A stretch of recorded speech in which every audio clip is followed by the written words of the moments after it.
Hello my friends who are listening to Ebird Online, and I'm back with another review. And yes guys, I have promised to do a video on Season 6's Leader from Leader and Eric. But I had this video halfway done, so I did just want to finish this first. But guys, just to whet your appetite, I really have dug up some scandalous information. We're looking at forgery, theft, wire fraud, and that's just the hors d'oeuvres. But more on that tomorrow.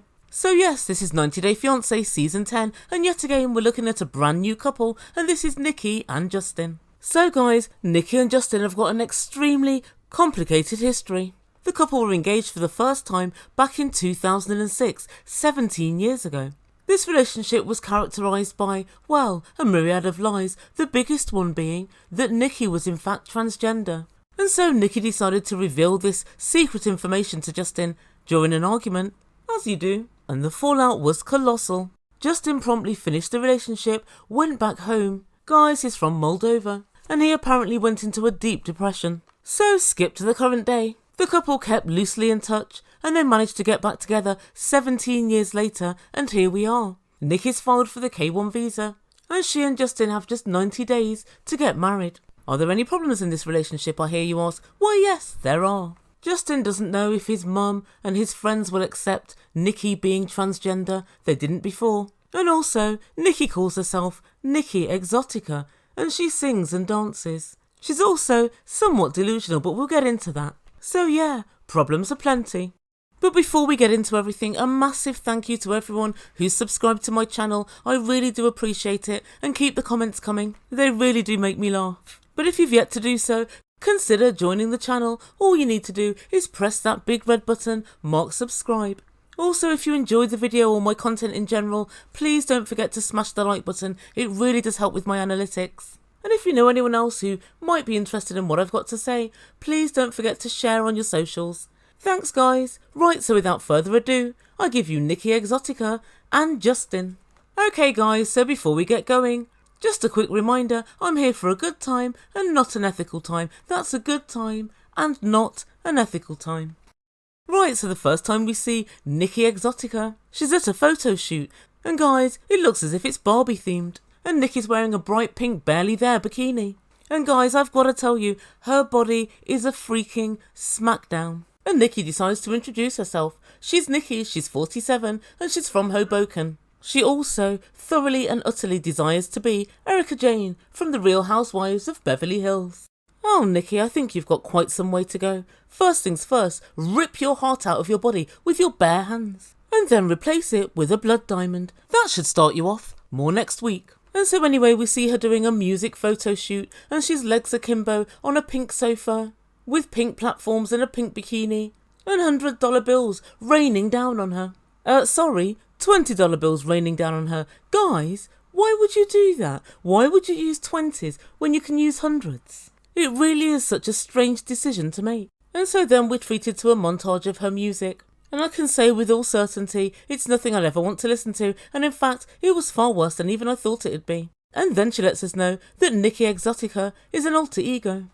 I am a recording artist known as Nikki Exotica. As a music artist, I created Nikki Exotica as an alter ego. I wanted to have another persona and then come home and be normal again and be Nicole. Okay, I see. Nikki, let me put this to you. I think very often people that create an alter ego are trying to mask either a lack of identity or a lack of talent. Not always, but often. Very, very often. But I do have to begrudgingly admit the final shot turned out to be pretty good. Guys, it's the money shot. So anyway, she lets us know a little bit about Justin. And guess what? Justin's name isn't Justin. His name's actually Igor. But Nikki lets us know she just couldn't fathom calling somebody Igor because it was the same name as Frankenstein's assistant. Oh, come on now, Nikki love. You didn't want to call him Igor because it's not sexy, it's not cool. You didn't like it. She renamed him Justin after Justin Timberlake. I'm beginning to get a theme here. If Nikki doesn't like something, she just, changes it. And so how did the couple meet? Well, Nikki gives us this long, drawn-out, meandering, boring story. Something about a Russian bad boy. She was dating him, he did a crime, he got deported, and she followed him. And then she discovered he was cheating on her with, his girlfriend. And so then she decided to set up a dating profile and she found Igor/Justin in Moldova. Nikki, my love, those two stories aren't related. Next time somebody asks you how you met Justin, just say online. Where else? Anyway, TLC were reasonably shady because they decided to put a picture of Igor next to Justin Timberlake to highlight the similarities. Well, they're both male. And yeah, that's about it. So anyway, for the next few years, she went back and forth in between America and Moldova, and on her 4th visit, Justin asked her to marry him. And she said yes. And guys, when I'm looking at these old photos of Justin and Nikki, but when I look at these pictures, I can't help thinking it looks like mother and son. She looks significantly older than him. We're told the gap's 11 years, but I don't know about that, I really don't. Anyway, tell us more about the argument, which led up to the revelation, Nikki. What happened the first time? You never told me the full story. He was being lazy, and he wasn't helping me with the housewares, and he didn't want to help me cook and things like that, that I had to do everything. I had to work, I had to cook, clean, this, that. We got into a lot of heated arguments, and in one of those arguments I said, yeah, well, I have a secret to tell you. I used to be a man. And he freaked. Full disclosure, guys, I barely even listened to any of that. I was too busy looking at her boat race. Nikki's face is, well, honestly, I just say it's no wonder she wanted to change Igor's name. I think the jokes would have been flying thick and fast. I really do. To say she's had a little bit of work is an understatement. And I'm not really sure the reasons for this work. I mean, when she was younger, she really was quite the beauty. And so then she lets us know about her surgery and her full sex change. She'd lived for many years as a woman, and when she was about 20 years old, she went in and had the surgery done. And she said she was so elated, and then she went on to live for several years stealth, which means not telling anyone you're trans. And so she tells her friend that the last time they were together was in 2007, 15 years ago. And so if she's 47 and he's 11 years younger, 15 years ago, now that makes him 36, and 15 years ago, he would have been 21. It's quite young, I guess, isn't it? If I'm honest, I think it's extremely bad form for her to be in her mid-30s and to stealth somebody in their early 20s, somebody who's 21. No wonder he went into a deep depression. He didn't have the tools and the capabilities to be able to deal with such, well, shocking information. Anyway, Nikki tells us 2 years ago, after they got back together, she arranged a trip to Mexico, and on that trip, Justin asked for her hand in marriage once more, and she said yes. But she does let us know that she has some concerns and worries, and one of those things is whether she's going to be accepted in Moldova. I can tell you now, Nikki, no, you won't be, unfortunately. When you go to Moldova, you need to set your watch back about, 30 years. But the truth be told, as long as your partner knows, I really don't see why it's anyone else's business. I think just don't say anything. But Nikki says she's desperate for this to work out, and she's not getting any younger. There is no third chance with Justin. This is our last opportunity. And I hope we do keep building our happily ever after, because it's very rare you're going to find a straight man to date a trans woman, especially publicly. Yeah, I think that's very probably true. And I guess the added bonus for Nikki is that Justin wasn't aware that she was trans when they met, so it's not some sort of proclivity of his. It's just a real, genuine connection between mother and son. No. It's just a genuine, multi-generational connection. So the next time we see this couple, they're talking via FaceTime. And Justin told Nikki that she looked beautiful, but then he said something really strange. He said, when you come over to Moldova, I just want you to look really natural. Don't wear any makeup. What? Justin, if it's naturalness you wanted, this is not the girl for you. It really isn't. But anyway, talk turns to his mum, and he lets Nikki know that his mum's now accepted her, and she's looking forward to meeting her. And Nikki said she was pleased, and then on to her next gripe. She said last time she saw him, in 2.5 weeks they only made love 4 times. And she said it's not enough. And she also said that he didn't pleasure her fully. And she said he has to get over his hang-ups with sex, otherwise this relationship just isn't going to work. Guys, I've got to say, for one who says it's my last chance at love, it's so difficult to get a straight man to date a trans woman, she certainly has got a lot to say for herself. But I have got a feeling that that's what he likes about her. She's very forthright, she's very spunky, she seems to grab the bull by the horns and just go for whatever she wants, so I guess that's good. I kind of feel for the first time this season like these guys could make it. I really don't know what to think. So next time we meet up with Nikki, she's packing ready to go to Moldova. And I've got to say, her apartment pretty much looks like the set she was on last week. It's very pink and glitzy and glam and silver. And so Nikki's mum's coming to help her pack, and Nikki goes to the door to let her in. And guys, they look like sisters. I'm not lying. They pretty much look as if there's, 8 or 10 years between them. And how can I say this politely? That's not just a compliment to Nikki's mum.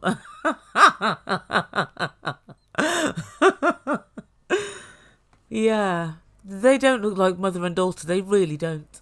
And so Nikki lets production know that for 2 whole years she and her mother didn't speak because her mother refused to, accept that she was trans. But she's since accepted her as her daughter, and now they're as thick as thieves. And as Nikki packs, her mother watches her and she says, "Oh, this is interesting." And Nikki's busy packing glittery thongs, which double as dresses, and scraps of different coloured lurex, and bejewelled materials, which for us will be mere undergarments, but for Nikki, they're clothes. Everything looks 3 or 4 sizes too small, for that's Nikki's look. It's the skin-tight Kardashian look. Her mum worries that people won't accept her and she should maybe tone it down a bit. But Nikki ain't trying to hear that. She's not interested. She's going to wear what she's going to wear. And I say, good for you, Nikki, good for you. Don't dim your sparkle for anybody, especially people who don't want to like you anyway. And then Nikki lets her mum know he's experiencing a lot of rejection from family and friends because he's bringing her over and she's trans. But Nikki's mum has some wise words for her. He is telling his parents that you're trans, that he loves you, and he's also telling his friends that you're trans. So he wouldn't have gone that far if he didn't love you. I just feel like he's being apprehensive because this is a small country. And I agree with her. I think he wouldn't be telling all of his friends and explaining it to friends and his parents if he didn't really take this relationship seriously and if he wasn't really in love with Nikki. And Nikki starts crying, but her mum says, try and be positive. He made the first step, and that's something you should be cognizant of. And she lets production know that she wants to go to Moldova to make sure everything's going to be okay before he comes to America for the 90 days. She said she can't go through all the heartache again. And so finally, we see Justin stroke Igor. He tells production that Nick is the only person to call him Justin. His friends and family call him Igor. Igor, that's because that is actually your name. Why you let Nikki rename you, I'll never know. And guys, if I'm honest, I think she renamed him because she thought the name Igor was, well, uncool. I can't say I disagree, but it is quite strange behaviour. Anyway, he lets us know he's a personal trainer and he works out 5 or 6 times a week. And I feel nervous because she's trans and the people in our country, they're watching like narrow-minded. And because Nikki every time goes out like a lot of makeup, nice dresses. And for me, it's mean a lot of attention from people. And Justin also said that he's worried about Nikki's safety. And I can understand that, but I don't really know that you can tell she's trans. To me, she just looks like an oversurged 47-year-old American. Anyway, Justin goes to meet his friend Sergi.